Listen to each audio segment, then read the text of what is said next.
Hi, I'm Robert with ApplianceVideo.com. Today we'll be looking at the control, otherwise known as the user interface, on the Electrolux front-load washer.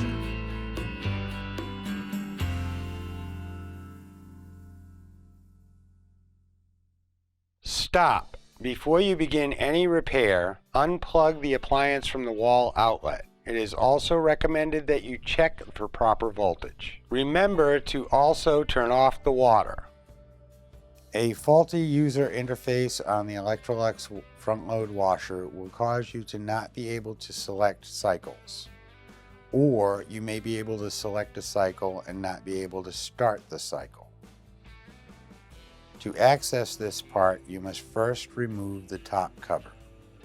Now let's remove the top panel by Click on the link below to view this repair video.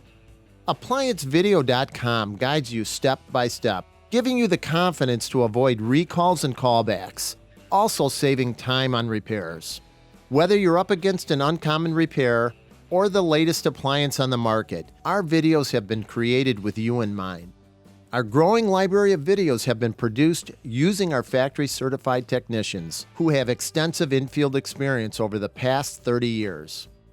ApplianceVideo.com provides high-quality repair videos that anyone can follow, regardless of their skill level. We are here to help. Click on the link below to view this repair video and let us help you do it right the first time.